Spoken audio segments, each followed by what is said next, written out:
Hello everyone, welcome to Prathi's kitchen. ಎಲ್ಲರಿಗೂ ಶಿವರಾತ್ರಿ ಹಬ್ಬದ ಶುಭಾಶಯಗಳು. ಇವತ್ತು ನಾನು ಶಿವರಾತ್ರಿ ಹಬ್ಬಕ್ಕೋಸ್ಕರ ತಂಬಿಟ್ಟು ಮಾಡ್ತಾ ಇದ್ದೀನಿ. ತಂಬಿಟ್ಟನ್ನ ನಾನಾ ಥರದಲ್ಲಿ ಮಾಡ್ತಾರೆ. ನಾನಿವತ್ತು ಅಕ್ಕಿ ಹುರಿದ್ಬಿಟ್ಟು ತಂಬಿಟ್ಟು ಮಾಡ್ತಾ ಇದ್ದೀನಿ.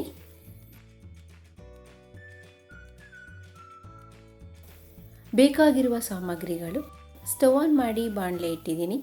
1 ಕಪ್ ಅಷ್ಟು ಅಕ್ಕಿ ಹಾಕ್ತಾ ಇದ್ದೀನಿ. ನೀವು ದೋಸೆಗೆ ಮತ್ತು ಇಡ್ಲಿಗೆ ಯೂಸ್ ಮಾಡ್ತೀರಲ್ಲ, ಆ ಅಕ್ಕಿನಾದರೂ ಯೂಸ್ ಮಾಡ್ಬೋದು. ಅಥವಾ ಅದಿಲ್ಲ ಅಂತಂದರೆ ನೀವು ಮಾಮೂಲಿ ಅನ್ನ ಮಾಡ್ತೀರಲ್ಲ, ಅದೇ ಅಕ್ಕಿ ಬೇಕಾದ್ರೆ ಯೂಸ್ ಮಾಡ್ಬೋದು. ಮೀಡಿಯಮ್ ಫ್ಲೇಮಲ್ಲಿ ಇದು ಕಲರ್ ಚೇಂಜ್ ಆಗೋವರೆಗೂ ಚೆನ್ನಾಗಿ ಹುರ್ಕೋಬೇಕು. ನೋಡಿ, ಕಲರ್ ಚೇಂಜ್ ಆಗಿದೆ. ಇದು ತೆಗಿತಾ ಇದ್ದೀನಿ.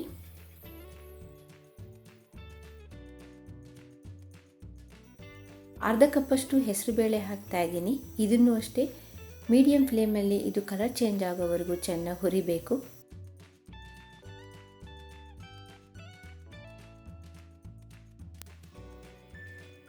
ನೋಡಿ, ಈ ಥರ ಕಲರ್ ಚೇಂಜ್ ಆಗಬೇಕು. ಇದು ಎತ್ತಿಡ್ತಾ ಇದ್ದೀನಿ. ಇವೆರಡು ಚೆನ್ನಾಗಿ ಆರಬೇಕು. ಆರಿದ ಮೇಲೆ ಇದನ್ನು ಮಿಕ್ಸಿ ಜಾರ್ಗೆ ಹಾಕಬೇಕು. 1/4 ಕಪ್ಪಷ್ಟು ಕಡಲೆಕಾಯಿ ಬೀಜ ಹಾಕ್ತಾ ಇದ್ದೀನಿ. ಇದು ಗರ್ಗರಿ ಆಗೋವರೆಗೂ ಚೆನ್ನಾಗಿ ಹುರ್ಕೋಬೇಕು.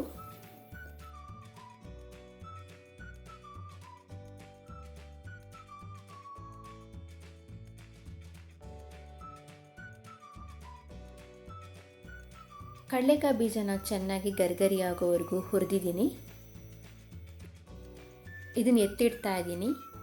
ಇದು ಚೆನ್ನಾಗಿ ಆರಬೇಕು. ಆರಿದ ಮೇಲೆ ಇದರ ಸಿಪ್ಪೆ ತೆಗಿಬೇಕು.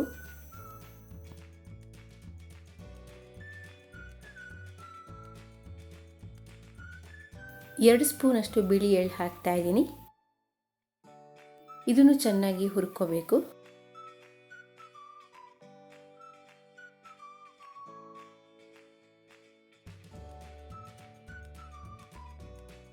ಲೈಟಾಗಿ ಕಲರ್ ಚೇಂಜ್ ಆಗಿದೆ.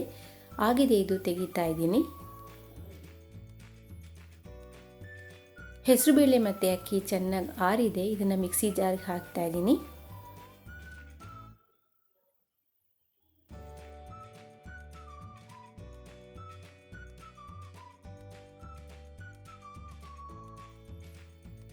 ಇದನ್ನು ನುಣ್ಣಗೆ ಪುಡಿ ಮಾಡ್ಕೋಬೇಕು. ನೋಡಿ, ಪುಡಿ ಮಾಡಿದ್ದಾಗಿದೆ. ಇದನ್ನು ಜಲಿಸ್ಕೊತಾ ಇದ್ದೀನಿ.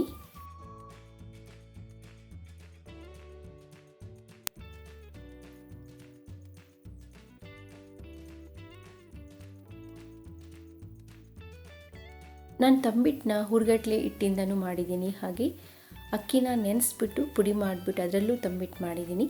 ಯಾರಾದರೂ ಆ ವಿಡಿಯೋ ನೋಡಿಲ್ಲ ಅಂದರೆ ಡಿಸ್ಕ್ರಿಪ್ಷನಲ್ಲಿ ಲಿಂಕ್ ಹಾಕಿರ್ತೀನಿ, ನೋಡಿ. ಜಲಿಸ್ಕೊಂಡಿದ್ದಾಗಿದೆ.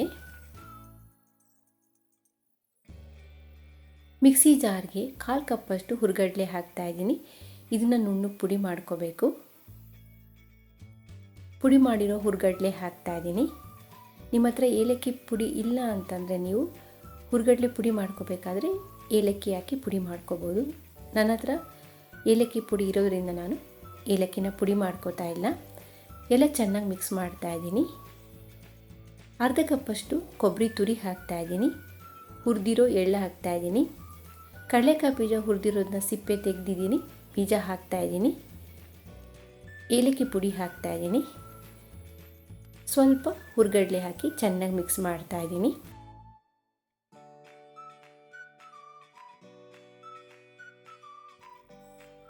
ಪಾಕ ಮಾಡ್ಕೊಳ್ಳೋದಕ್ಕೆ 3/4 ಕಪ್ಪಷ್ಟು ಪುಡಿ ಮಾಡಿರೋ ಬೆಲ್ಲ ಹಾಕ್ತಾ ಇದ್ದೀನಿ. 1/4 ಕಪ್ಪಷ್ಟು ನೀರು ಹಾಕ್ತಾ ಇದ್ದೀನಿ. ಸಿಹಿ ಜಾಸ್ತಿ ಇಷ್ಟಪಡೋರು ಬೇಕಿದ್ರೆ 1 ಕಪ್ಪಷ್ಟು ಬೆಲ್ಲ ಬೇಕಿದ್ರೂ ಹಾಕ್ಬೋದು. ಇದೇನು ಎಳೆ ಪಾಕ ಬರೋ ಅವಶ್ಯಕತೆ ಇಲ್ಲ. ಬೆಲ್ಲ ಕರಗಿ 1 ಕುದಿ ಬಂದರೆ ಸಾಕು.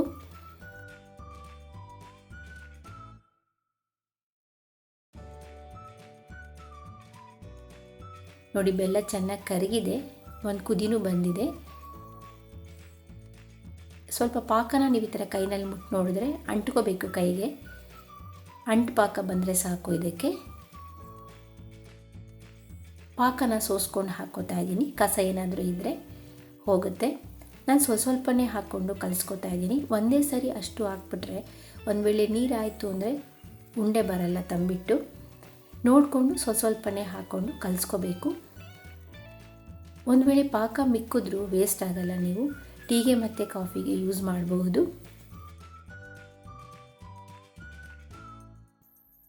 ಪಾಕ ಆದ ತಕ್ಷಣ ಇಮ್ಮಿಡಿಯೇಟಾಗಿ ನೀವು ಕಲಿಸ್ಬಿಡಬೇಕು.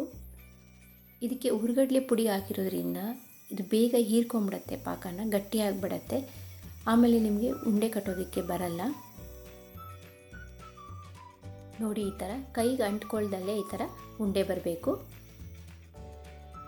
ಸ್ವಲ್ಪ ಹಿಟ್ಟು ತಗೊಂಡು ಈ ಥರ ಉಂಡೆ ಮಾಡ್ಕೋತಾ ಇದ್ದೀನಿ. ಸೈಜ್ ಚಿಕ್ಕದು ಅಥವಾ ದೊಡ್ಡದು ನಿಮ್ಮ ಇಷ್ಟ, ನೀವು ಯಾವ ಸೈಜಲ್ಲಾದರೂ ಮಾಡ್ಕೋಬೋದು. ನಾನು ಮೀಡಿಯಮ್ ಸೈಜಲ್ಲಿ ಮಾಡ್ಕೊಂಡಿದ್ದೀನಿ. ಇದೇ ಥರ ಇನ್ನು ಮಿಕ್ಕಿದ್ದೆಲ್ಲ ಮಾಡ್ಕೋತೀನಿ.